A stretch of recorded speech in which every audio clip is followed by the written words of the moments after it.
দুনিয়ার সব জায়গার খবর নেওয়া যায়, কিন্তু কবরের খবর কেউ নিতে পারে না। যুবকরে তোমার একটা পরামর্শ দেই। বলে কি পরামর্শ? ও যুবক, তুমি যাও মক্কা মুকাররমায়। বর্তমান সময়ে আমেরিকা যেমন জ্ঞানে গুণে পরিপূর্ণ কিন্তু কাফের, ঠিক কিনা বলেন? ঠিক ওই সময়ে মক্কা ওয়ালারা গোটা পৃথিবীতে ক্ষমতাবান, জ্ঞানে গুণে পরিপূর্ণ। সিরিয়ার যুবকটাকে বলল, যাও মক্কার বিভিন্ন জ্ঞানী গুণীদের কাছে, তারা পারবে। মক্কার অর্থমন্ত্রী আবু সুফিয়ান, প্রধানমন্ত্রী আবু জাহেল, মক্কার ফিনান্স মিনিস্টার, স্বরাষ্ট্রমন্ত্রী সাইবা উতবা, সিরিয়ার যুবকটি এলো সাইবা উতবার কাছে গেলেন। স্বরাষ্ট্রমন্ত্রীর কাছে গিয়ে বললেন, আমার বাপ কবরে মারা গেছে 6 মাস। শুনেছি আপনারা অনেক জ্ঞানী গুণী, জানেননি আমার বাপ কবরে কেমন আছে? স্বরাষ্ট্রমন্ত্রী বলে, একটা পাগলের কথা। যারা বলেন ঠিক কিনা? শুনলাম তো আপনারা স্বরাষ্ট্রমন্ত্রী। আমাদের দেশের স্বরাষ্ট্রমন্ত্রী পারবে? বাঙালি তো পারবে না। যারা বলেন ঠিক কিনা? বাঙালি সব পারে, বাঙালি বলেন পারে না। বাঙালি রিলিফ খায়, বাঙালি বিধবা ভাতা খায়। চিল্লায়া বলেন ঠিক কিনা? বাঙালি পারবে না তো কে পারবে? সরকার দিয়েছে টিউবওয়েল, টিউবওয়েল ছিলেন না? সরকার দিছে রাস্তাঘাট, সরকার দিছে বিধবা ভাতা। আরে বাপরে, বিধবা পাইতো বিধবা মহিলা। পরিস্থিতি দেখে মনে হয় মেম্বার নিজেই বিধবা। জোরা কোন ঠিক কিনা? কি রে ভাই, বিধবা কার্ডকে তুলে দিছে, রিলিফ দিবে, লাইনে দাঁড়িয়ে থাকবে গরিব অসহায় মানুষ। দেখবেন যারা দাঁড়িয়ে আছে সব পয়সাওয়ালা। চিল্লায়া বলেন ঠিক কিনা? মাননীয় এমপি সাহেব টিন দিছে গরিবের জন্য। ওমাগো, টিন তো গরিব পায় না, যার বিল্ডিং হে পায়। কিরে বেটা, তোর না বিল্ডিং? আমি তাও মিলি। জোরে কোন ঠিক কিনা? আছে না নাই? কষ্ট পাইতেছে? জান্নাতি ইয়াতাসাআলুনা আনিল মুজরিমিন।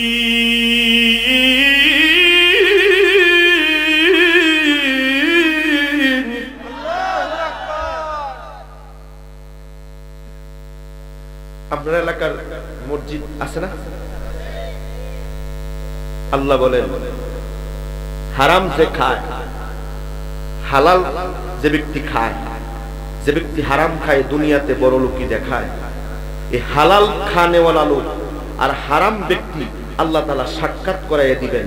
কারণ দুনিয়াতে একজনের চেয়ার নাই, দুনিয়াতে একজনের চেয়ার নাই, তার মাথায় তেল নাই, জ্ঞান থাকলেও দাম নাই। চিল্লায়া বলেন ঠিক কিনা? শুক্রবার জুমার দিন দেখবেন গ্রামের অনেক গরিব মানুষ, মুরব্বী, কথা বলার মতো বুদ্ধি আছে, জ্ঞান আছে, ও কথা বলার সুযোগ পায় না।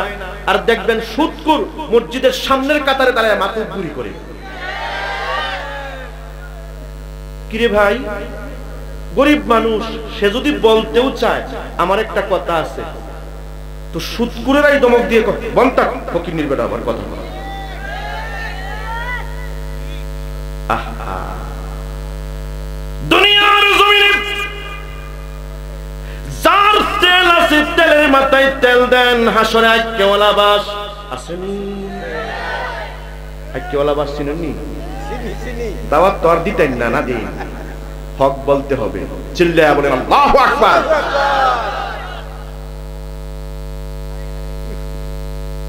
আল্লাহ আল্লাহর হাসরের ময়দানে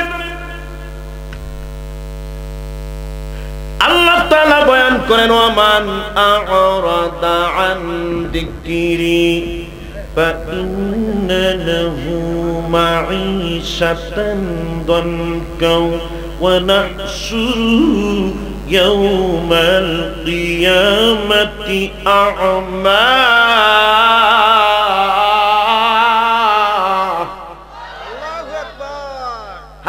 কঠিন দিনে যেই লোকটা দুনিয়ার জমিনে সুদ খেয়েছে, মদ খেয়েছে, হারাম করেছে, কিন্তু মসজিদে মাতব্বরিও করেছে, গরিব মানুষগুলো বলতে পারে না, কারণ তার বিরুদ্ধে বললে তার গ্রামে থাকা সম্ভব নয়। যারা বলেন ঠিক কিনা? এজন্য দুনিয়ার জমিনে প্রতিবাদ করে নাই। হাসরের জমিনে, হাসরের মাঠ যখন কায়েম হয়ে যাবে, ওই লোকটা জান্নাতি ইয়াতাসাআলুন,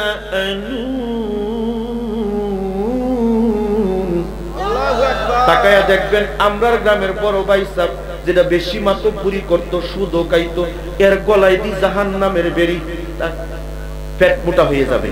হারাম করে কি হয়ে যাবে? পেট মোটা হয়ে যাবে। দনকাওয়ের ব্যাখ্যায় আসছে লোকটা, ভাই সাহেব কত বড় পেট, কি বাংলা বলেন? ভাই সাহেব বলবে, বাইরে দুনিয়ার জমিনে আমার তেল ছিল, তেলের মাথায় মানুষ তেল দিছে, আর হাসরে এমন আইক্যওয়ালা বাস যেটা চিন্তায়ও নাই। আল্লাহ ওই লোকটাকে জান্নাতে দিয়া তার সামনে প্রমাণ করে দিবেন, দুনিয়ার জমিনে তোর যত বাহাদুরি ছিল তুই করেছিস, আর আল্লাহর হাসরের মাঠে আমার গরিব বান্দা, ফকির বান্দা, সে তো জান্নাতি। দেখায়া দেখায়া আল্লাহ তাকে জান্নাত দিয়ে দিলেন। সুবহানাল্লাহ বলেন না? বন্ধুরা আমার, যুবক ছেলেটি এলেন, স্বরাষ্ট্রমন্ত্রীর কাছে এলেন,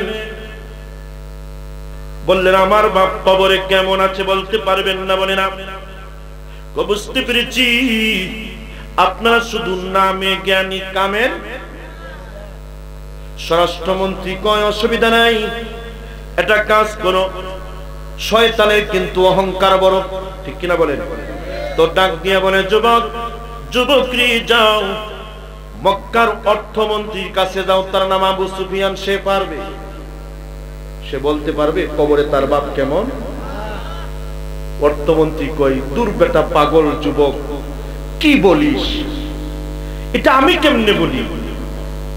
মনে মনে চিন্তা করলো, জাগা মতো পাঠাই আমার প্রধানমন্ত্রী আবু জাহেলের কাছে। বলেন না নাউজুবিল্লাহ। যুবক গেছে, প্রধানমন্ত্রীর দপ্তরে কি এত সোজা ঢুকতে, এত সহজ? আরে বাপরে, আমাদের দেশের পাতি নেতাগণ দেখবেন এমপি মহোদয়ের সাথে একটা ছবি উঠাইতে পারলে চাষটলে বৈশা চা খায়, আর সিনোস আমারে এই দেখ আমি কেটা, যারা বলেন ঠিক কিনা? হে তো জানেও না হে আসলে খেতা। সমাজের যারা কল্যাণ করে তারা হচ্ছে নেতা, যারা বলেন ঠিক কিনা? যারা বিধবাদেরকে মুহাব্বত করেন তারা হচ্ছেন নেতা, যারা গরিবের পাশে দাঁড়ান তারা হচ্ছে নেতা, আর বাকি সব হচ্ছে ভণ্ড। চিল্লায়া বলেন ঠিক কিনা?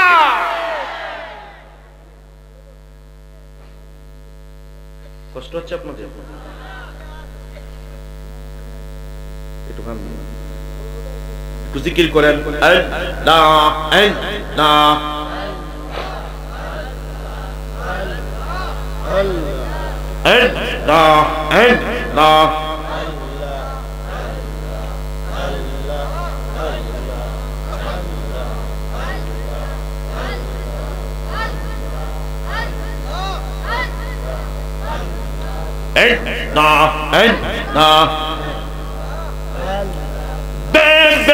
দেখি আমি সব বিদেশি, দেখি আমি সব বিদেশি, মিছে মায়ার জগতে আপন বলতে দেখি না জগতে। মাশাআল্লাহ।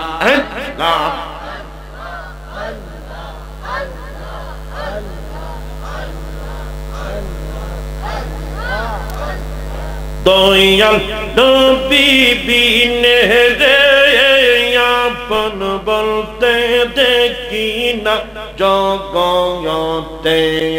মাশাআল্লাহ।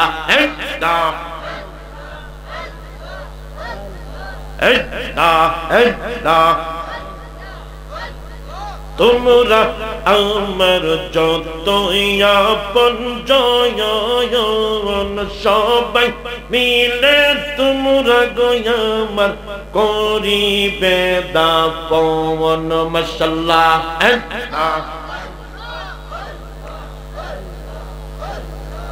এক একা একা থাকব রে আমি, একা একা থাকব রে আমি অন্ধকার কবরে, আপন বলতে দেখি না জগতে একা।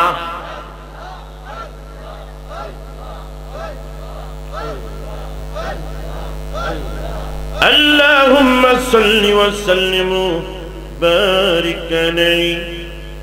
যুবক ডাক দিয়ে বলে, মাননীয় প্রধানমন্ত্রী, আমার বাপ কবরে 6 মাস, বলতে পারবেননি আমার বাপ কেমন আছে?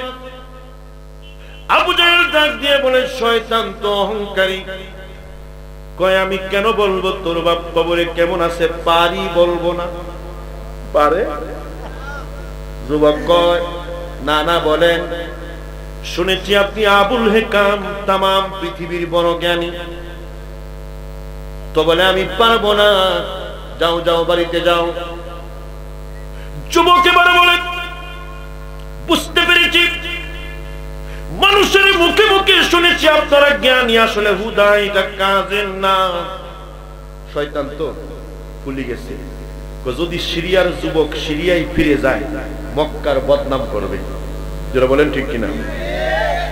এবার ডাক দিয়ে কই, যুবক দিলটা নরম করে দেন।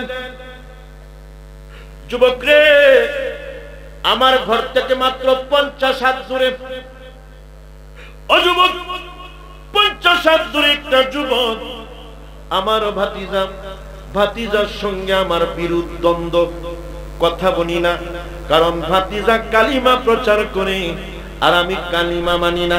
যুবকের নাম তার মুহাম্মদ, বলেন সাল্লাল্লাহু। ও যুবক যাও, তোমার বাবা কবরে কেমন আছে কেউ যদি বলতে না পারে, চূড়ান্ত বিশ্বাস, আমার ঘর থেকে 50 হাত দূরে আমার ভাতিজার ঘর, তারে গিয়া জিজ্ঞেস করো, আমার মনে হয় সে বলে দিতে পারবে। তো মনে মনে চিন্তা করে পাইছি একটা গাইড, গাইড বুঝছেন? যদি ভাতিজা নিজের নবী দাবি করে, ভাতিজা যদি না পারে, ভাতিজারে শরম দিমু। যারা বলেন ঠিক কিনা? যুবক কয়, আপনি এত বড় জ্ঞানী, আপনি পারেন না কবরে আমার বাপ কেমন, তো আপনার ভাতিজা পারবে? যুবক মাত্র 50 হাত দূরে আমার নবীর সামনে গেলেন, নবী আমার একটা মুস্কি হাসি দিলেন। যুবক বললেন, শুনেছি আপনি মুসলমানদের নবী। ও পয়গম্বর, আমার বাবা 6 মাস আগে দুনিয়ার জমিন থেকে বিদায় হয়ে গেছে। পয়গম্বর গো, আমি নিজের হাতে বাবলা গাছের নিচে মাটি দিছি। নবী গো, আমি জানতে চাই আমার বাবা কেমন আছে। নবী আমার বলেন, কেন জানতে চাও? বলে, জানতে চাই এজন্য, আমার বাবা যদি কবরে শান্তিতে থাকে আমি দান সাদকা করব, যদি অশান্তিতে থাকে আমি আমার বাবার সম্পদ আমি ভোগ করব না, শুধু দান করেই যাব। নবী আমার বলেন, যুবক রে কি বলবো, তুমি কি তোমার বাপের নিজের হাতে মাটি দিছো? বলে, হ্যাঁ হ্যাঁ। বলে, কোথায়? বলে, ইয়া আমি তো বাবলা গাছের নিচে বালু খুঁড়ে 6 মাস আগে মাটি দিছি। নবী আমার বলেন, যুবক রে কি বলবো, তোমার বাপ তো মারাই যায় নাই। যুবকের মনটা বেজার হইছে না? কি বলেন আপনি? নিজের হাতে মাটি দিচ্ছি। নবীজি কয়, যুবক বলছি তো তোমার বাপ মরে নাই। সুবহানাল্লাহ। কেমন নবী পাইছে, আল্লাহু আকবার বলেন। যুবকের রাগ উঠছে। যুবক মানুষ তো রাগ ওঠারই কথা, ঠিক না? আল্লাহ তো যুবকদেরকে 2টা জান্নাত দিচ্ছেন। আল্লাহু আকবার বলেন। ওয়ালিমান খাফা মাকাম রাব্বিহি জান্নাতান।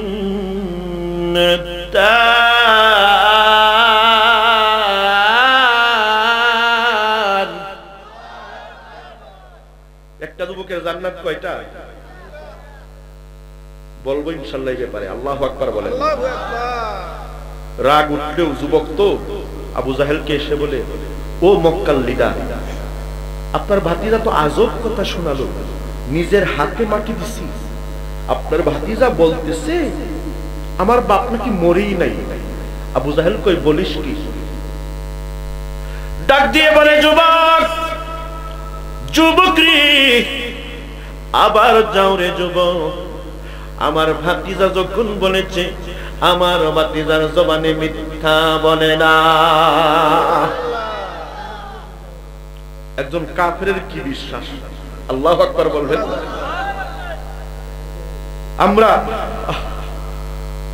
আমরা উম্মত হয়ে আমরা নবীর মুহাব্বত অন্তরে লালন করতে পারি না। জোরে বলেন ঠিক কি না?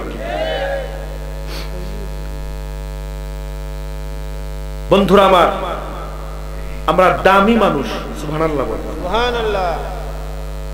নবীজি নাই, সাহাবায়ে কেরাম নাই, তাবিঈনগণ নাই, তাবিঈনগণ নাই, আছেন আমাদের মাঝে সালিহিন আউলিয়া কেরামগণ। চিৎকার দিয়ে বলেন মারহাবা। 15ই জানুয়ারি যারা গিয়েছেন ফুলতলিতে, দেখেছেন কি রঙের খেলা খেলেছেন আল্লাহ ফুলতলির জমিনে। চিল্লায়া বলেন ঠিক কিনা? আমাদের দেশে অলি বিরোধী মানুষ আছে না নাই? কিছু মানুষ দেখবেন সাহেবজাদা আল্লামা হুসামউদ্দিন চৌধুরী সাহেবজাদায়ে ফুলতলি সংসদে যাওয়ার কারণে কিছু মানুষের চুলকানি অ্যালার্জি শুরু হয়ে গেছে। কিরে বাবা তোমার অ্যালার্জি কেন? বলে এমনি অ্যালার্জি কেন? হিংসায়। যারা বলেন ঠিক কিনা? মনে রাখবেন, বেয়াদবি করবেন তো ধ্বংস হয়ে যাবে। বাগদাদের জমিদার বড় পীর আব্দুল কাদের জিলানী রাহমাতুল্লাহ আলাইহি নাম তো শুনছেন। ওয়াজ কি আমার লম্বা হইতেছে? কষ্ট হইতেছে আপনারা? বাগদাদের জমিদার মানুষের মুখে শুনেছেন, বড় পীর আব্দুল কাদের জিলানী রাহমাতুল্লাহ আলাইহির কাছে মানুষ যায়, বায়াত হয়, মুরিদ হয়। জমিদার মানুষ, বড় লোক মানুষ, অহংকারে ভরা।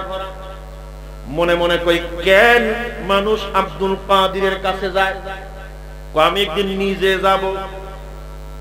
জমিদার আসলেন, আব্দুল কাদের জিলানী রাহমাতুল্লাহ আলাইহিকে সামনে পেয়ে সালাম দিলেন আর বললেন, আব্দুল কাদের, আমি আপনার কাছে বায়াত হতে চাই। আল্লাহর ওলি বললেন, হবেন, অসুবিধা নাই। বলেন, না না, আমি এমনি এমনি বায়াত হব না, কারামত না দেখে হব না। সুবহানাল্লাহ বলেন। সুবহানাল্লাহ। আল্লাহর ওলি আব্দুল কাদের জিলানী রাহমাতুল্লাহ আলাইহি বলেন, আমি কারামত দেখাই না, বায়াত করি না। মারহাবা। আল্লাহর ওলি তো চিনছে এটা বেয়াদব। এটা কি? তো বাগদাদের জমিদার কয়, আমি আপনার কারামত না দেখে যাব না। অমনি তাকায়া দেখে একজন খাদেম মাথায় চাউলের টুকরি, চিনেন না? টুকরি বুঝছেন নি? টুকরি একটা লইয়া সামনে দিয়ে যাইতেছে। তো আল্লাহর ওলি ডাক দিয়ে বলেন, এ খাদেম, তোমার মাথায় কি? বলে, হুজুর সাইলের টুকরি। যে সাইল নাকি? আনো তো সাইলগুলা দেখি। ও হুজুর, সাইলে তো কারামত চলতেছে। মারহাবা বলবেন না? আনো আনো, আমি দেখি। আনলেন, আনার পরে দেখেন সব সাইজ নষ্ট হয়ে গেছে, পচে গেছে। আল্লাহর ওলি মুস্কি হেসে বললেন, খাদেম রে, এই চাইল তো মানুষকে খাওয়ানো যাবে না, ভালো চাইল পাক করো। বাগদাদের জমিদার সুযোগ পেয়ে বলে, ও আব্দুল কাদের, এই বুঝি তোমার কারামতি? মশকরা করে, বেয়াদবি করে। আল্লাহর ওলি আব্দুল কাদের জিলানী রাহমাতুল্লাহ আলাইহি কয়, বেয়াদবকে একটা শায়েস্তা করা দরকার, শায়েস্তা করা। অমনি জমিদার চাইলের ভিতরে আপনি হাতটা ঢুকাইয়া দিছে।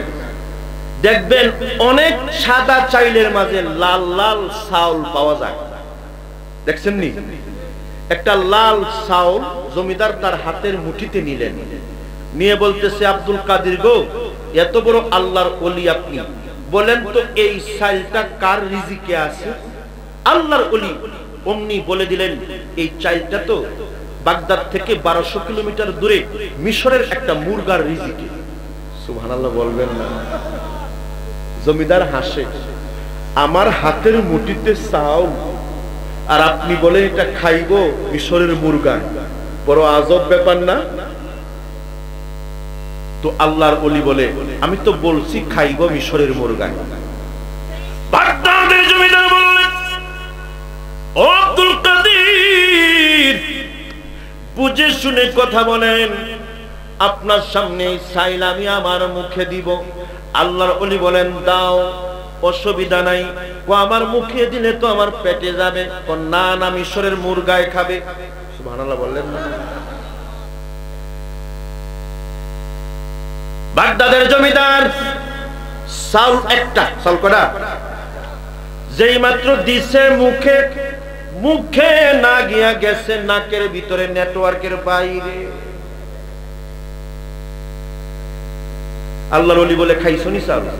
যে না, পেটে না গেলেও নাকে তো গেছে।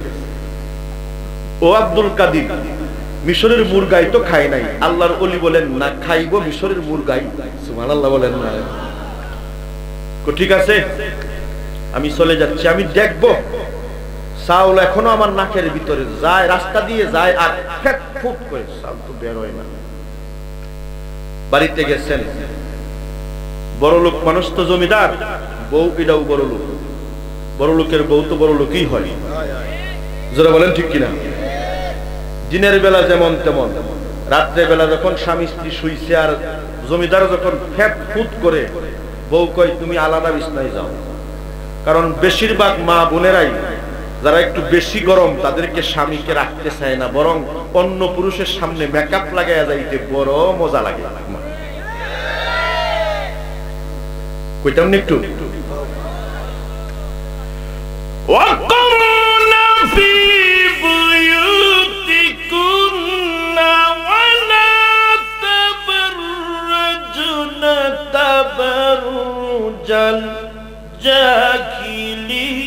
জাহিলিয়াতিল উলা।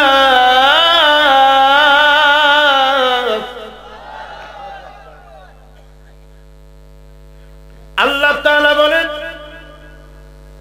বন্ধু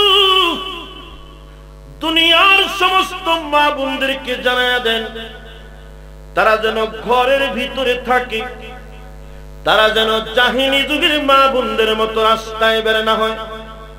আল্লাহ বলেন, দুনিয়ার মা বোনেরা জাহিলি যুগের মহিলাদের মতো রাস্তায় বের হয় না। মহিলারা কয় না আমরা বের হব, সিরিয়াল দেখবো, কিরণমালা। কি গো মা, আল্লাহ বলে তুমি ঘরে থাকতে, তুমি যে অন্য কথা কো। মেসাব কিতা বুঝে? মনের কথা, বড় কথা। যারা বলেন ঠিক কিনা? মনে রাখবেন, ওই চরিত্রের মহিলারাই তার জামাইকে কাছে টেনে শ্বশুর শাশুড়ির থেকে আলাদা করে দেয়। জোরে বলেন ঠিক কিনা? বেচারা জামাই মনে করে, কি আর মনে করবে, বাপ মাঝে এতদিন লালন পালন করছে, খাওয়াইছে পড়াইছে, তার তো খেয়ালই নাই, হ্যাঁ তো বউয়ের কাছে মুড়ি দিয়ে গেছে। মা বউয়ের দুনিয়া, বউ যখন কয় তুমি আমার জীবন, তুমি আমার মরণ, তুমি আমার প্রাণ, হ্যাঁ তো ফার্ম দেয়, বুঝে না। মা যারা বলেন ঠিক কিনা? আরে বেটা তোর তো ফার্ম দেয়।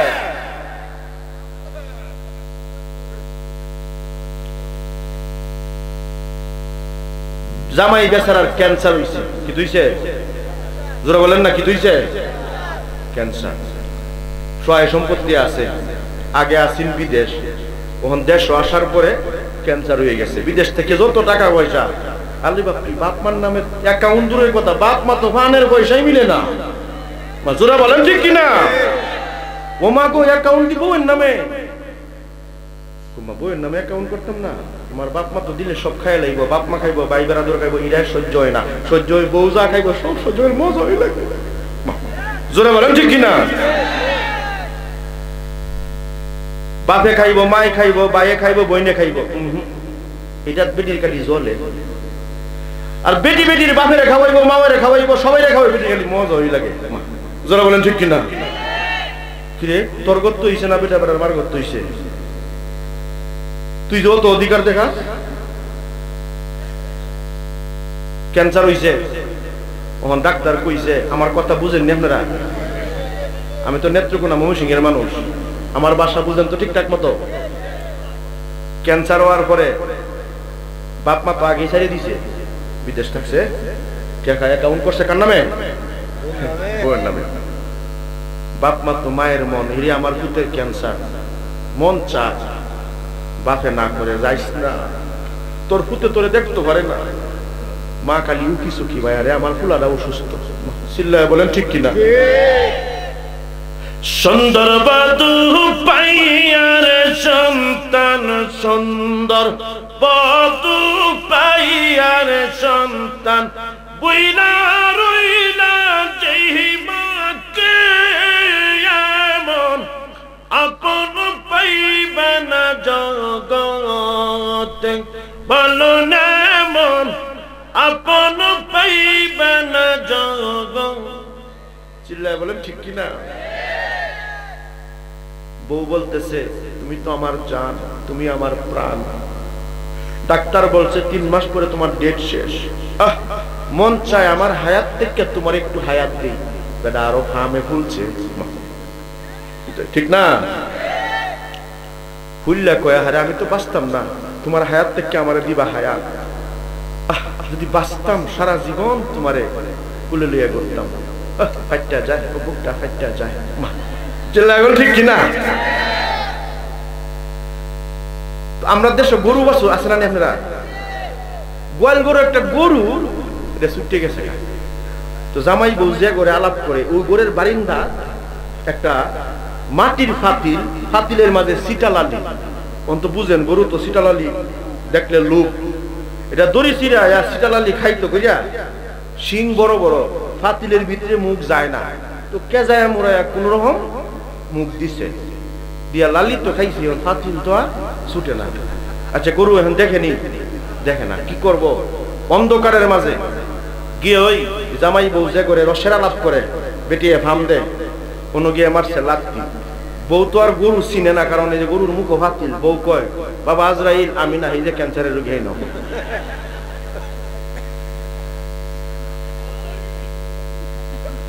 জামাই কইটা কি কই? একটু আগে দি কইলা যে তুমি আমার জান, আমি তোমার প্রাণ। এটা না কথার কথা, আসলেই বাস্তব। এটা কথার কথাই। চিল্লায় বলেন ঠিক কিনা?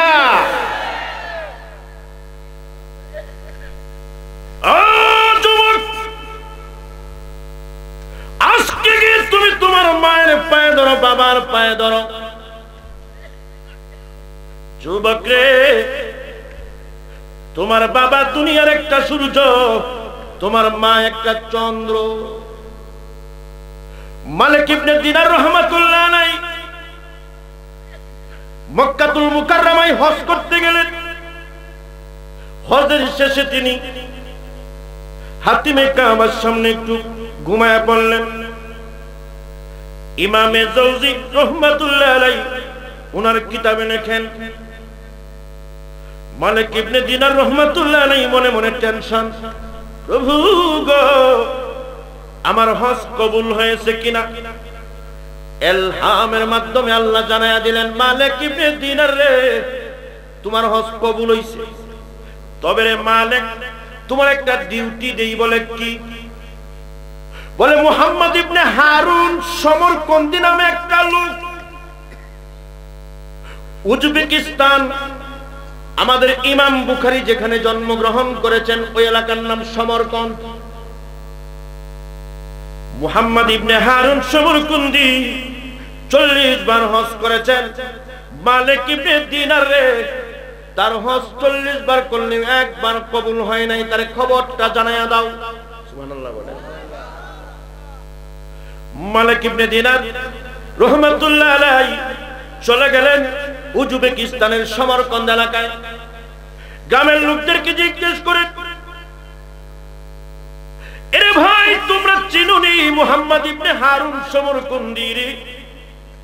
লোকেরা বলে চিনি, তার ডান হাতটা কাটা, বড় ভালো মানুষ, 5 ওয়াক্ত নামাজ আদায় করে, নবীজির শানে দুরূদ শরীফ পড়ে, সারা দিন রবের গোলামি করে।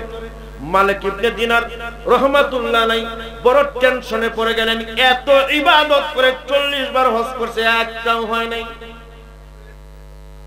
বড় টেনশন কিনা বলে।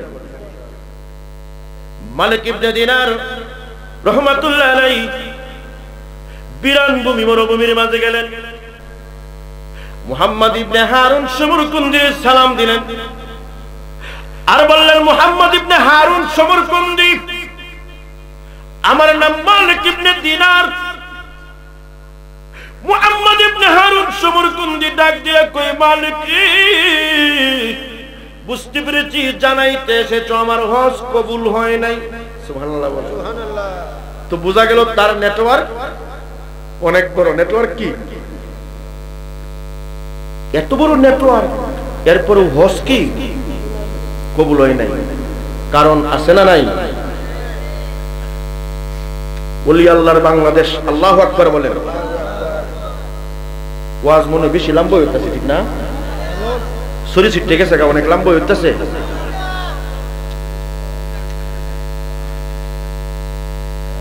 আহা, সাব কিবলা রহমাতুল্লাহ আলাইহির কাছে চিটাগঙ্গের একটা লোক আইছে, আয়া কয় তার কাগজপত্রের ডকুমেন্ট, বাসা বাড়ি, ব্যাংক ব্যালেন্স সব হারাইয়া ফেলছে, পুরো ফাইল হারাইয়া ফেলছে। চিটাগঙ্গের একজন লোক বলছে, ফুলতলির জমিনে একজন লোক আছে আব্দুল লতিফ চৌধুরী, তার কাছে গেলে একটা সমাধান পাইবা।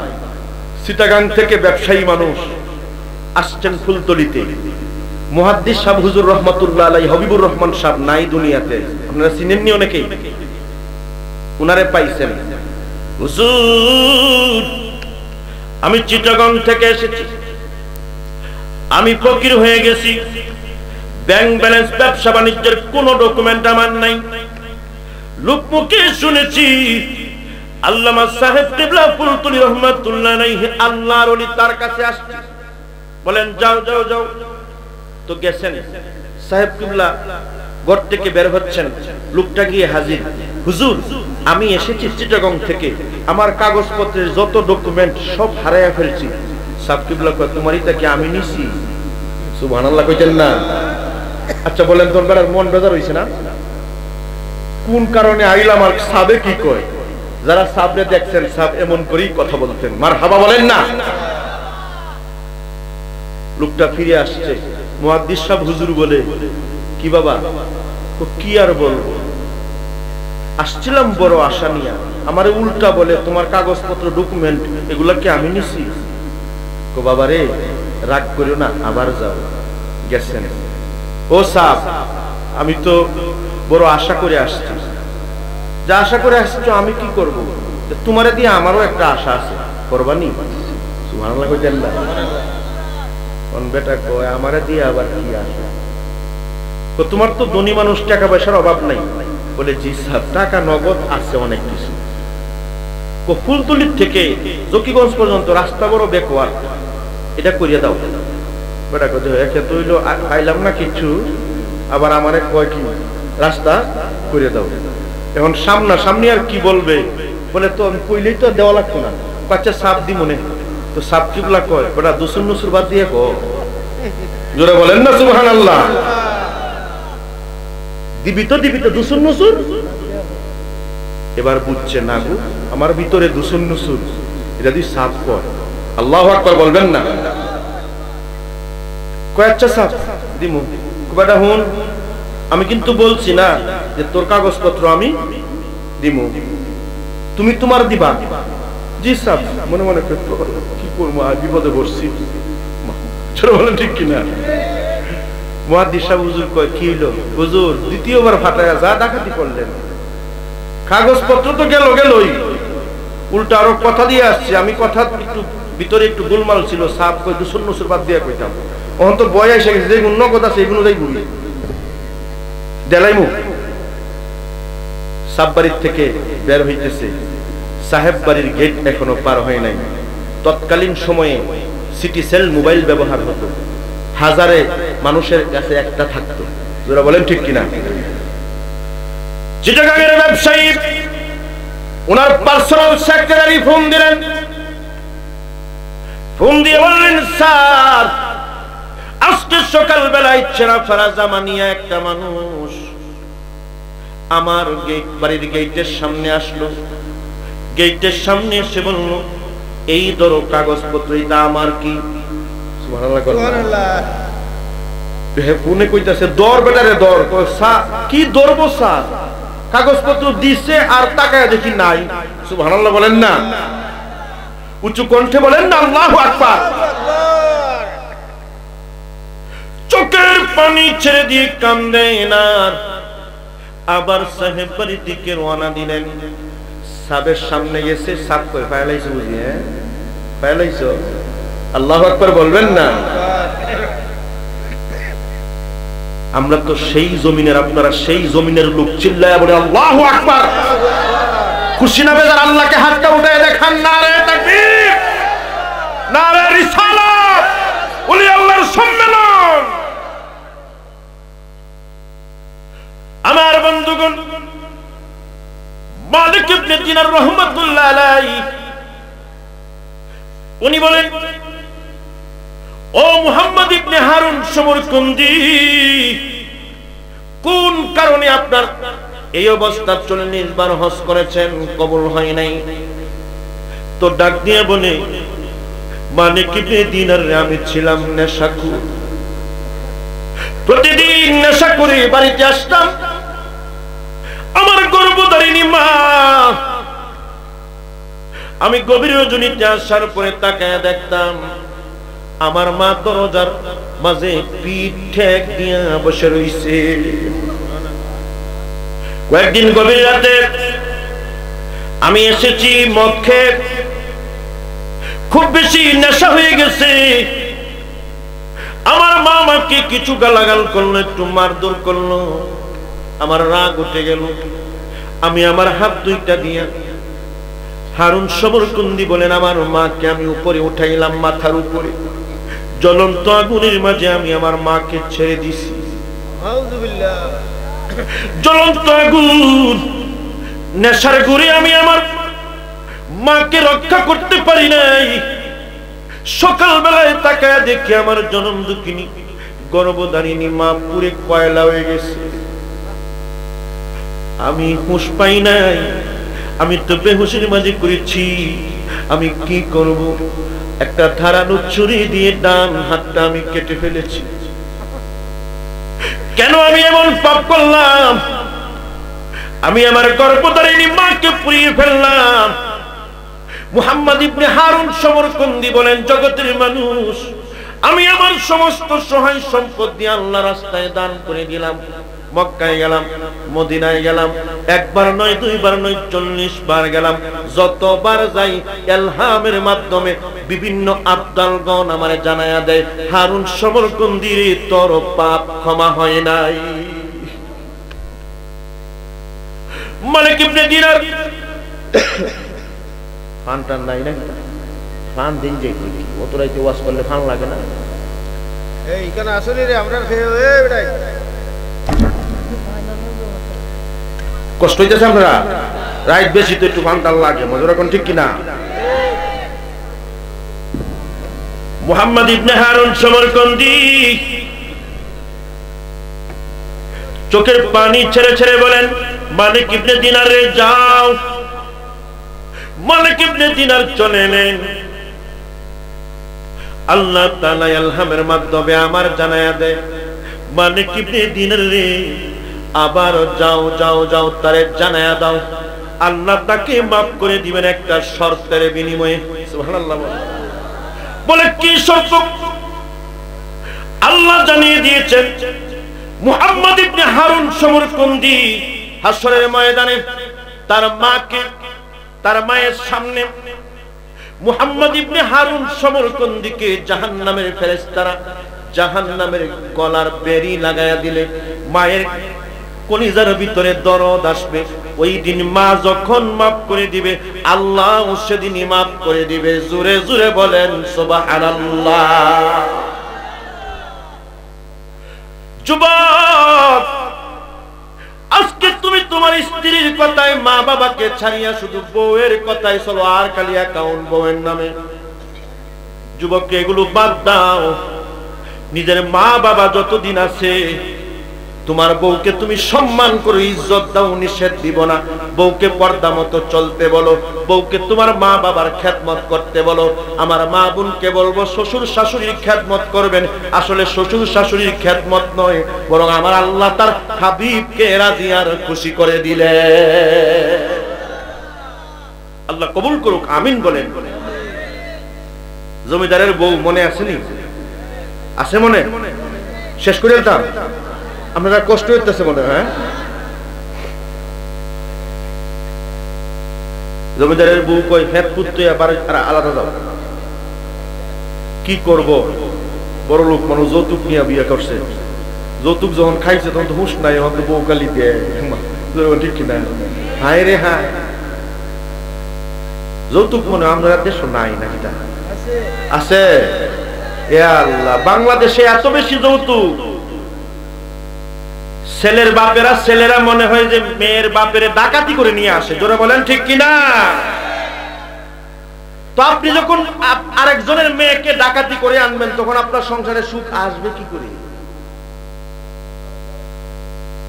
এজন্য আপনি ঠিক হয়ে যান, আপনার ভিতরকে পবিত্র করেন, বিয়ে করাবেন, শ্বশুর বাড়ির থেকে যা দেয় তা নিবেন, দেখবেন সংসারে শান্তি আর রহমত ঢেলে দিবেন আল্লাহ। সুবহানাল্লাহ বলেন। জমিদার সারা রাত গেছে, নাক এটা ফুল্লা এমন হয়েছে। টেনশন বাড়ছে না কমছে? সকালে উঠতে বউ কইটা পাগল না জামাই আমার, বেয়াদব করতেন তো এটাই করে। সুবিধা পাইলে জামাই রে ধরাইয়া ধরে, সুবিধা না পাইলে লাত্তি মারে। মা বলে ঠিক কিনা?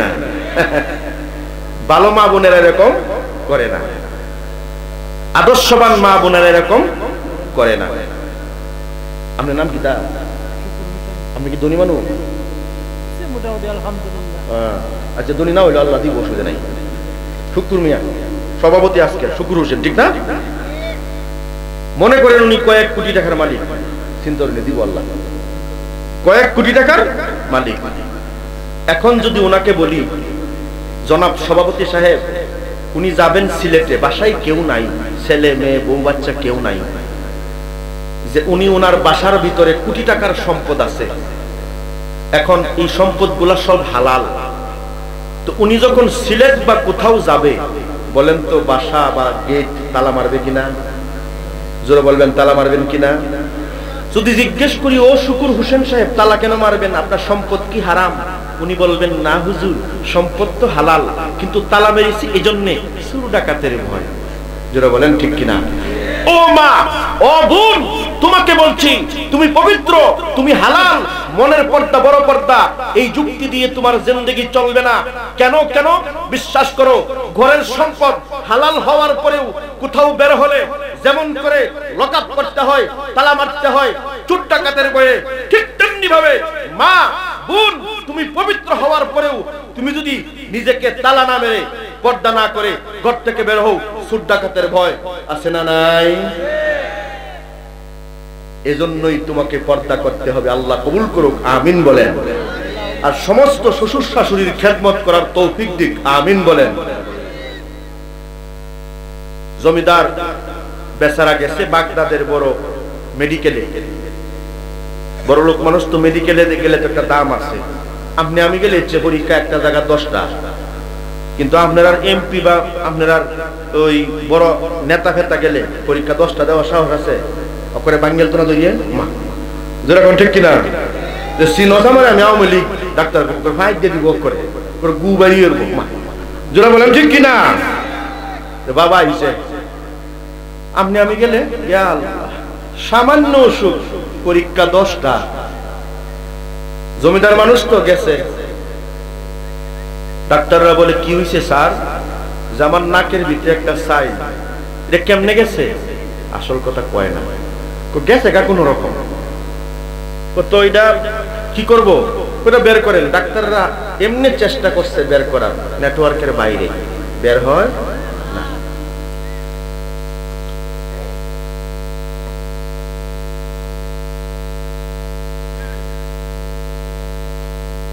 শুনিটা বড় বেতালা, কষ্ট হইতেছে আমরা। পান্না খাই গেল নাকি? খাই যখন একটা জিনিস কি তারপর অভ্যাস হয়ে গেছে। এবার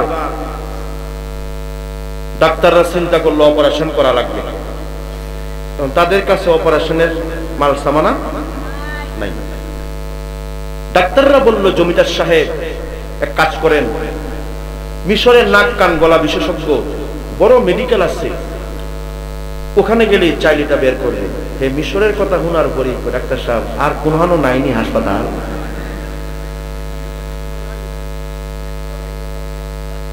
বেয়াদবরা এরকমই হয়, জোরা বলেন ঠিক কিনা? বেয়াদবের দুইটা চরিত্র, একটা হইল লোভ আর একটা হইল হিংসা। একটা কি? লোভ। ভাই অনুরোধ করব, আজকের বয়ান থেকে অনেক কিছুই শিখবেন ইনশাআল্লাহ। একটা বিষয় শিখবেন, জীবনে লোভ করবেন না, আল্লাহ রহমত দিবেন। সুবহানাল্লাহ বলেন। দাতা গঞ্জে বক্স লাহুরি রহমাতুল্লাহ আলাইহি, পাকিস্তানের, উনার কাছে এক লোক 12-14 বছর ধরে থাকেন, খাই খেদমত করে আর কি। এখন বাড়িতে দুইটা বিয়ের যোগ্য মেয়ে, বউ কালি জ্বালায়, খালি হুলতলি করো। বাড়ির যে দুইটা মেয়ে বিয়ের যোগ্য, তোমার হুশ নাই, তোমার ভিড়ে তোমারে বাদ দিব, এমন আছে না নাই? তো ওই মহিলা বলতেছে, হুদা খালি হিসাবের দ্বারা দাও, দাতা গঞ্জে বক্স লাহুরি, তোমারে কি দিব, মেয়ে দুইটা বিয়ের যোগ্য। ওই দিন রাগ করিয়া গিয়া কয়, হুজুর আমারে কিছু হাদিয়া দেন, আমার দুইটা মেয়ে, বড় মেয়েটার বিয়ে দিব। দাতা গঞ্জে বক্স লাহুরি রহমতুল্লাহ আলাইহি এমন ছিলেন, সারাদিনে যা পাইতেন মানুষকে দিয়ে দিতেন, আমাদের বড় সাহেবের মতো। মারহাবা বলেন না? আমি ঘুম লাগছে। এখন দাতা গঞ্জে বক্স লাহুরি বললেন, আজকে না আগামীকালকে দিব। ভাই কথা বলবেন না, বাসা থেকে শেষ করে দিতাম ভাই। বললেন, আমি আজকে তোমারে দিব না। বলল, না না কিছু দেন আমারে। আল্লাহর ওলি ধমক দিয়ে বললেন, যাও দুইটা ফাত্তর নিয়ে আসো। লোকটা মনে করলেন ফাত্তর দিয়ে আমারে মারে কিনা, ছোট ছোট ফাত্তর আনছে। দাতা গঞ্জে বক্স লাহুরি রহমাতুল্লাহ আলাইহি সূরাতুল ইখলাস, কুল হুয়াল্লাহু আহাদ আল্লাহুস সামাদ লাম ইয়ালিদ ওয়া লাম ইউলাদ ওয়া লাম ইয়াকুল লাহু কুফুয়ান আহাদ তিনবার পরে ফু দিবেন, হাত খুলছেন, পাথর দুইটা স্মরণের টুকরা হয়ে গেছে। খাদেম কই এমন জানলে বড় হাত আনলাম, শুধু দাঁড়াইছি রে, হাত তো দুইটা লইয়া টেনশনে, মাথার টেনশন, কেন আমি ছোট হাত আনলাম, হাত তো বড় তাও আছে। গেছে লাহোরের বাজারে, স্বর্ণের দোকানদারকে গিয়ে বলেন, আমার এই 2 টুকরা স্বর্ণের দাম কত? দোকানদার অবাক হয়ে গেলেন আর বললেন, ভাইজান এগুলো এমন স্বর্ণ, এত খাঁটি আমার একার পক্ষে কেনা সম্ভব নয়, আমরা 2-3 জন দোকানদার মিলে কিনবো। জোরে বলেন মারহাবা। এবার স্বর্ণ বিক্রি করে অনেক টাকা পাইছি, পাইয়া মনে মনে টেনশন যে আমার হুজুরে যা করছে সূরা ইখলাস, এটা তো আমিও পারি, দেখি সেও পারে, এত সহজ। একটা বুদ্ধি আইছে মাথা। বুদ্ধি কি? পাকিস্তানের পয়েন্টে দাঁড়ায়া শহরের লোকদেরকে বলতেছে, কার কার নগদ টাকা লাগবে? বুঝেন তো, নগদ টাকার জন্য মানুষ কি পাগল, দৌড়ে আইছে।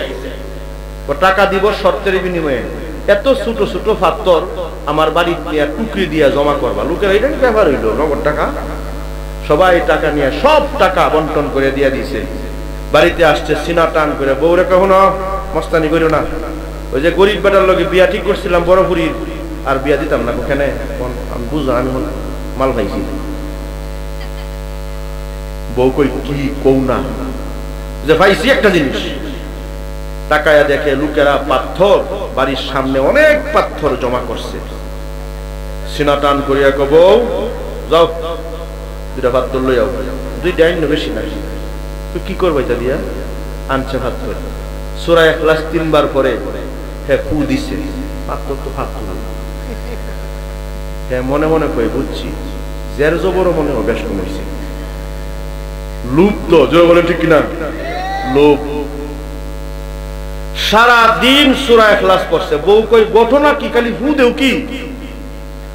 যে পাগলি রে, দাতাগঞ্জে বক্সলাহরি দুইটা ফাত করে এই একই সূরা পড়া ফু দিছে, সূরা ইখলাস 3 বার পড়িয়া। তো ফু দেওয়ার সাথে সাথে পাথর স্বর্ণের টুকরা হয়ে গেছে। আমি সারা দিন ধরে চেষ্টা করতেছি, পাথর তো থামাও হয় না। বউ কয় তোমার মতো সিটারের জবান আর দাতাগঞ্জে বক্সলাহরির জবান, চিল্লায় বলেন না মারহাবা। যারা আল্লামা সাহেব কিবলা ফুলতুলি রহমাতুল্লাহি আলাইহি ওনার সুযোগ্য সাহেবজাদাদেরকে নিয়ে সমালোচনা করে, আমি বলবো বেটা সিটার তোমাদের জবান আর আমাদের সাহেবজাদাদের জবান, যারা বলেন ঠিক কি না? তোমার জবান তো আমার জবান করে সিটারের জবান। বউ বলল পাগলামি বাদ দিয়ে আবার চলো হুজুরের কাছে গিয়ে মাপ চাই। হুজুর ও মাফ করে দেন, ক্ষমা করে দেন। আল্লাহর ওলি বলে ক্ষমা করে দিছি, যাও বাবারে লুপ করিও না। এবার কই যাও যাও, তো লুপটা কই হুজুর আরো দিবেন নি আমারে? কোনা একবার লুপ করছো আর না। বউ কয় হুজুর আমি তো লুপ করি নাই, মেয়েটা বিয়ের যোগ্য, বিয়ে দিব দেন। যাও তুমিও দুইটা ভাত করে নিয়ে আসো। এবার হ্যাঁ কানে কানে বড় ভাত তো রানিস। কেউ লুপ যায় না, চিল্লায় বলে ঠিক কিনা? বিশ্বাস করেন আমাদের পরিস্থিতি এমন, আমরা একবার হুসট খাইলেও লুপ আমাদেরকে ছাড়ে না। চিল্লায় বলেন ঠিক কিনা? ও লুপ সামলান, আল্লাহ আপনাকে নিয়ামত দিয়ে ভরপুর করে দিবেন। সুবহানাল্লাহ বলেন।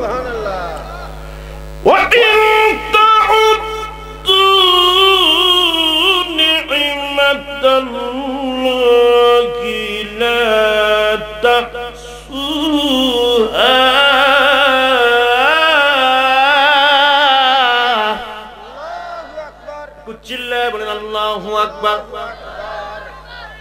বাগদাদের ডাক্তার কয় জমিদার রে তোমার মিশরে যাওয়া লাগবে, মিশর ছাড়া তোমার অপারেশন হবে না।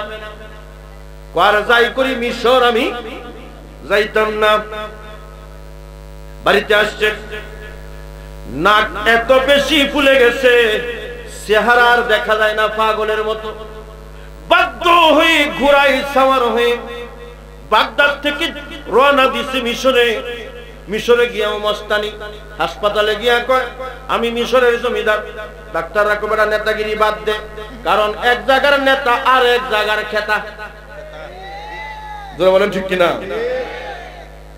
এই জন্য নেতাগিরির কোনো দাম আছে? ডাক্তাররা কয় আপনি জমিদার কোন অঞ্চলের দেখার বিষয় না, চিকিৎসার জন্য আসছেন, বলেন কি হয়েছে?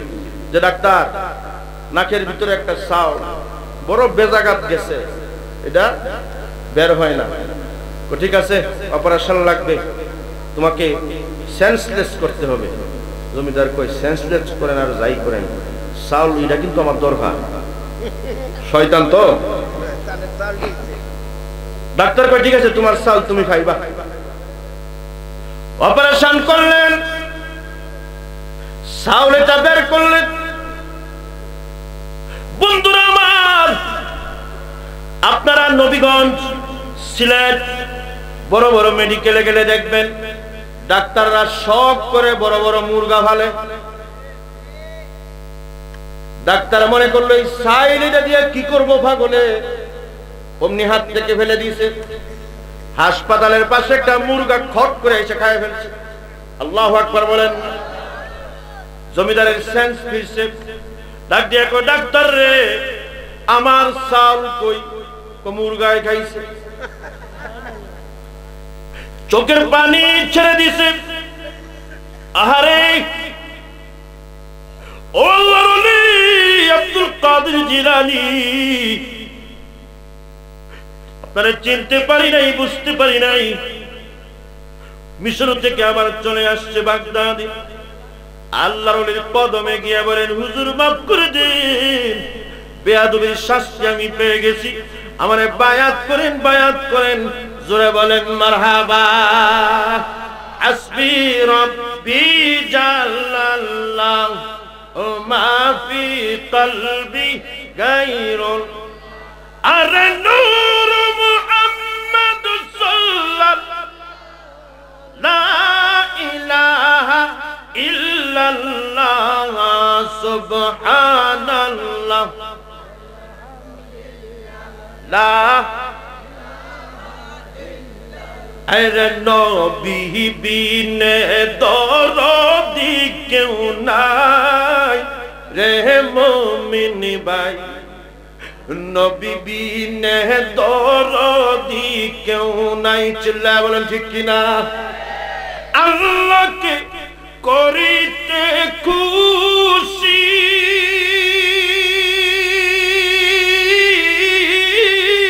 আমার নবীর প্রেমে হউতায়াসি আল কোরআনে ঘোষণা যে তাই রে মুমিন ভাই নবী বিনে দরদি কেউ নাই বল নবী বিনে দরদি কেউ নাই রে মুমিন ভাই নবী বিনে দর মা বাবা আত্মীয় স্বজন স্ত্রী পুত্র কন্যা গো সবার চাইতে নবীজি আপন নবীজিকে জানের চাইতে অধিক ভালো না বাসিলে বলেন না নবীজিকে জানের চাইতে অধিক ভালো না বাসিলে হাদিস কয় তাহারি মান্নাই রে মুমিন ভাই নবী বিনে দরদি কেউ নাই চিল্লায়া বলেন মারহাবা মনে আছে যুবকের কথা নবীজির কাছে গেছে আপনারা কষ্ট হয়ে গেছে বেশি ঠিক না ইনশাআল্লাহ এটা বলেই শেষ আজকে আর না 2 ঘন্টার উপরে হয়ে গেছে জি ইনশাআল্লাহ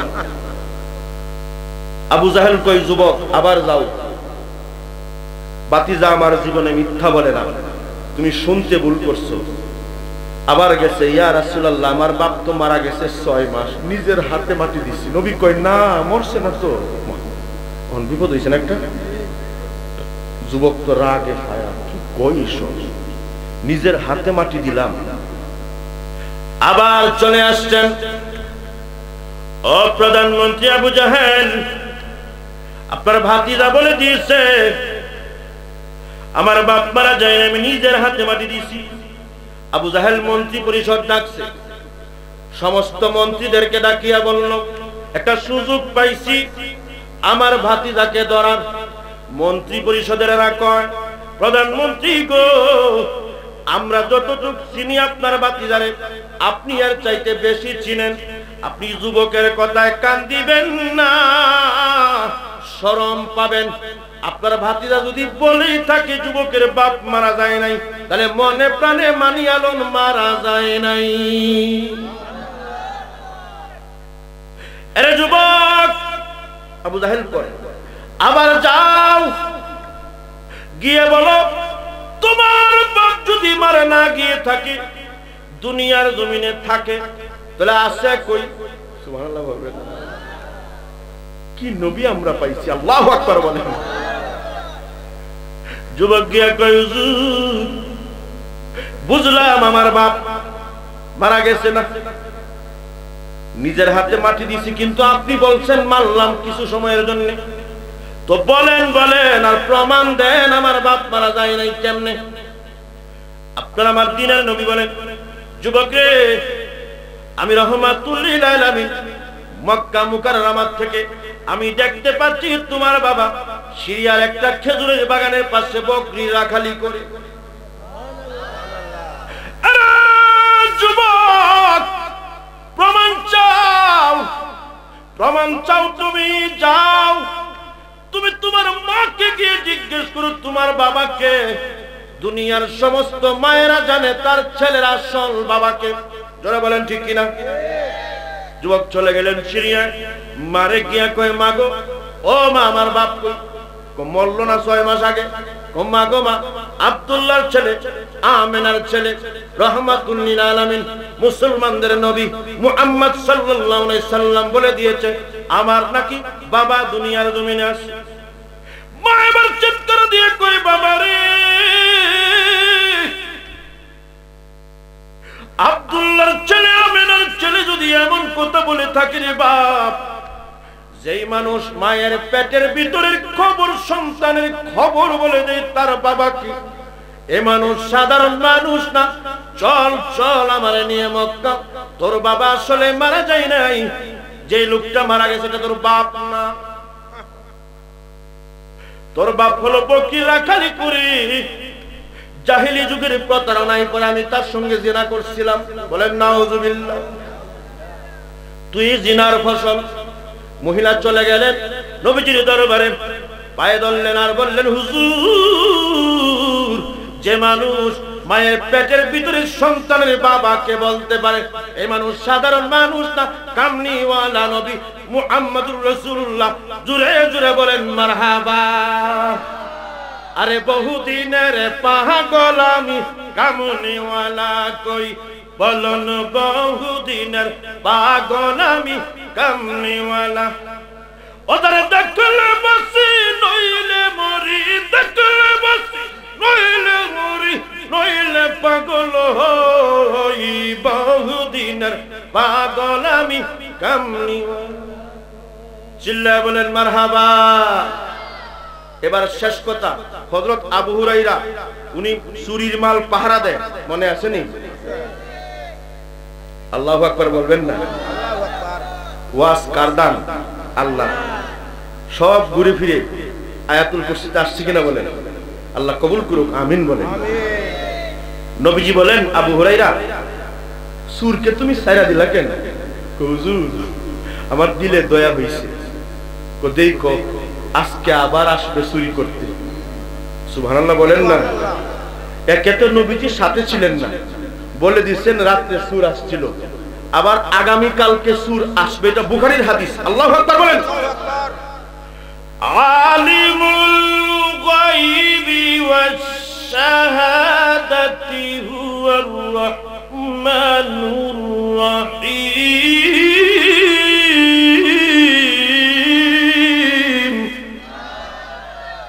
গায়েবের মালিক আল্লাহ, কিন্তু আল্লাহ চাইলে তার বন্ধুরে জানাইতে পারে। সুবহানাল্লাহ বলেন না? পরের দিন হযরতে আবু হুরায়রা আবার পাহারায়, আবার চোর আসছে, ধরছে তিনি, এই চোর গতকালকে চুরি করলাম, আজকে আবার আসলা। কোন নবী সাহাবী, বাড়িতে মানুষ আমার অভাব, এজন্য আসছি, আমারে ছাইরা দেন, নবীর কাছে নিয়েন না। আবারও ছাইরা দিছে। এখানে একটু সংক্ষিপ্ত করছি।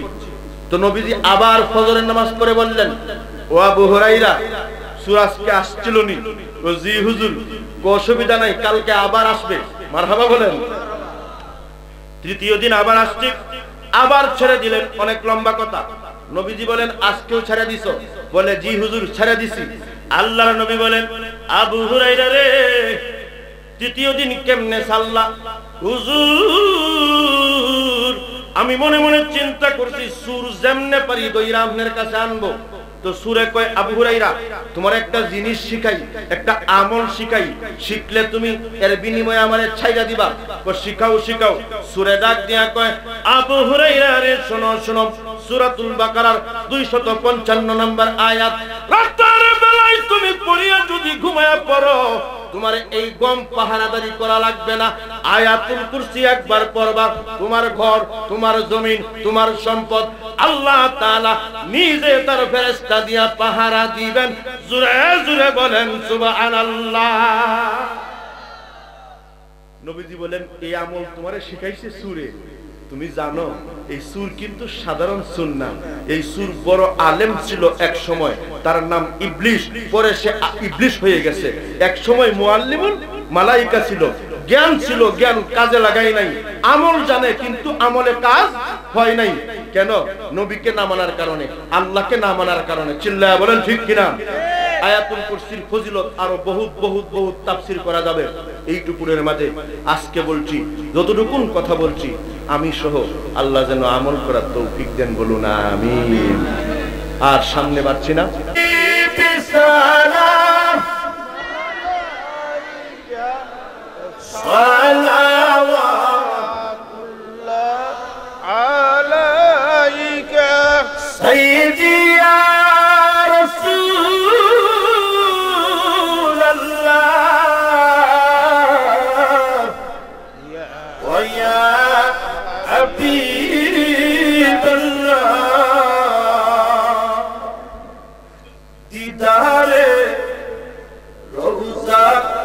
तमन्ना दिल में है यही तराना है, कैसे जाना मदीना।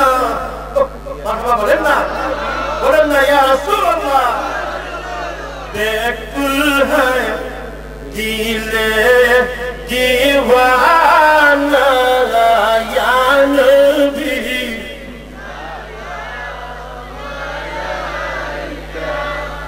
या रसूल सलाम,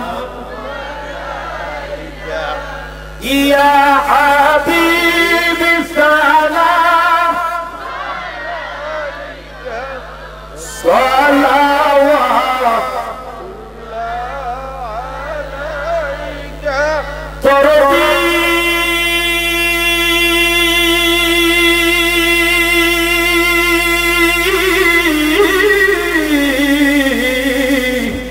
या रसूल अल्लाह। उम्मती तरदीन भी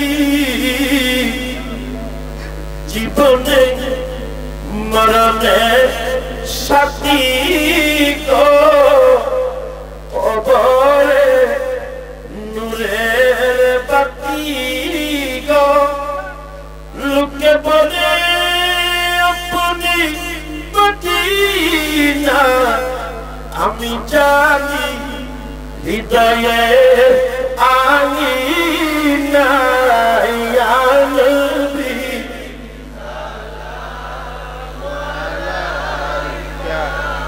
ইয়া রাসূল সালাম, ইয়া হাবিব সালাম, সালাওয়াত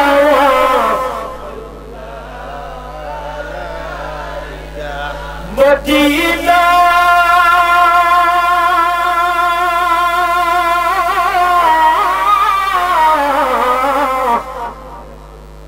আমারি প্রাণের মদিনা,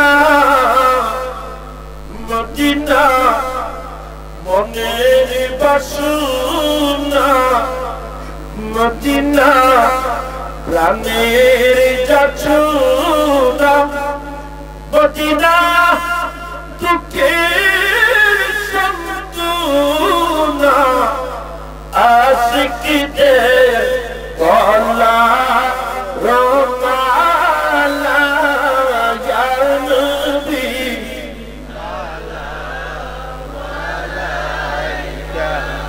ইয়া রাসূল সালাম,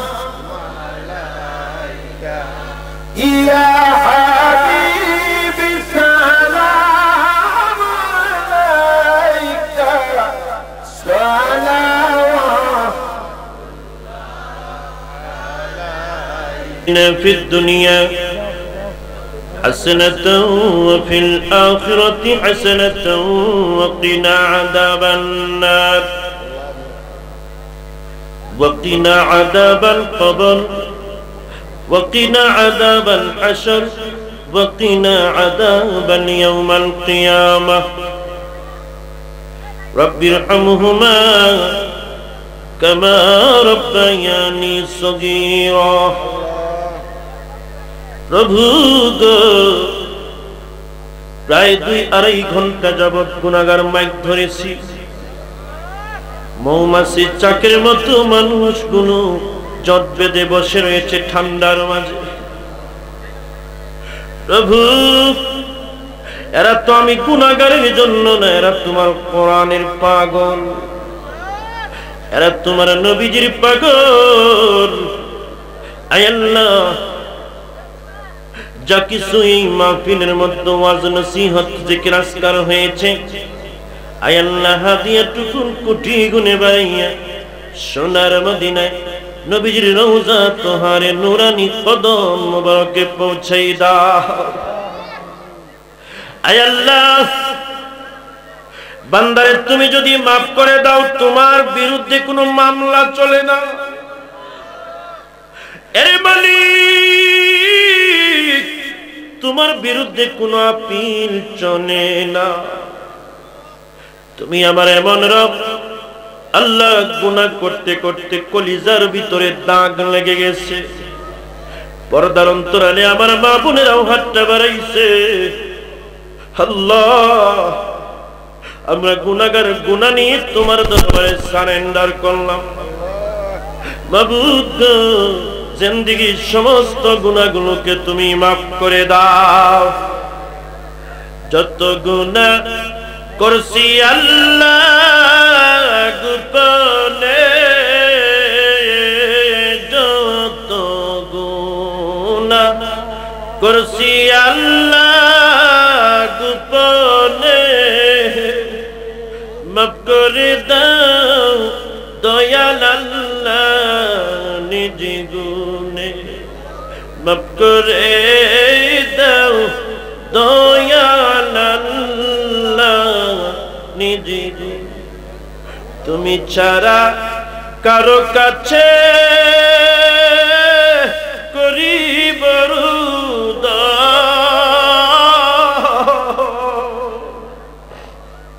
তুমি বিনা কে বুঝিবি মনেরি যত, তুমি বিনে বলো ইয়া আল্লাহ, তুমি বিনে কে বুঝিবি মনেরি বেদ। লাঠি ডান্ডা মাইরা যদি তারাইয়া দাও আমরা রে,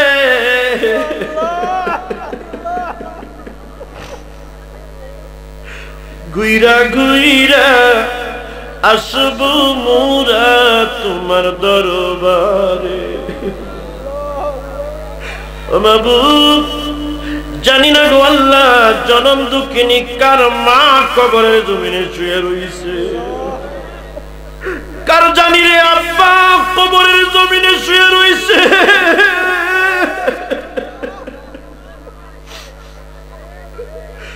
বিদেশ বিরাজি যায়, পুত্র মারা যায়, পশু পাখি না জানিতে আগে জানে মা।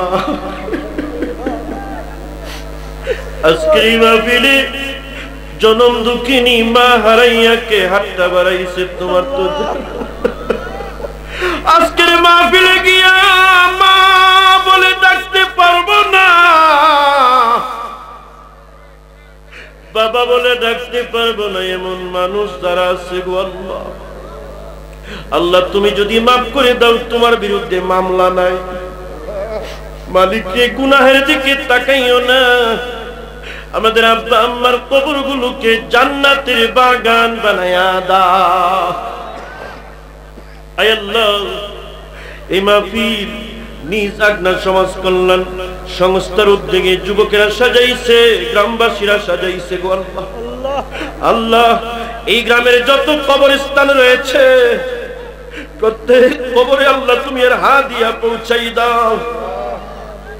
আল্লাহ, কবরগুলোকে জান্নাতের বাগান বানায়া দাও। মাবুদ গো,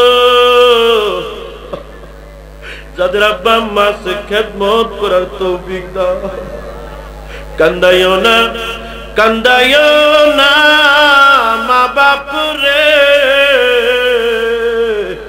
মা বাপ রে কান্দাইলে কাঁদবা হাসর কন্যা ইয়া আল্লাহ মা বাপরে কান্দাইলে কাঁদবা হাসরে আল্লাহ অভাবীর অভাব অনটন দূর করে দাও পেরেশানিওয়ালা দূর করে দাও আল্লাহ গো ঋণদারকে ঋণ মুক্ত করে দাও রব্বুল আলামিন আল্লাহ এই মাহফিল যারা টাকা পয়সা দিয়া শ্রম দিয়া কথা দিয়া যে যেভাবে সহযোগিতা করেছেন আল্লাহ সকলকে তুমি কবুল করে নাও ও রব্বুল আলামিন আল্লাহ খাস দরখাস্ত গো মালিক আমাদের সকলকে ইজ্জত সম্মানে জিন্দেগি দান করে দাও যেই দিন মালাকুল মউত পাঠাইবা শুক্রবার জুমার দিনে পাঠাইও আল্লাহুম্মা বারিক লানা ফি রাজাব ওয়া শাবান ওয়া বাল্লিগনা রমাদান আল্লাহ আমি মুসাফির মানুষ আল্লাহ তুমি মুনাজাত খালি হাতে ফিরাইয়া দিও না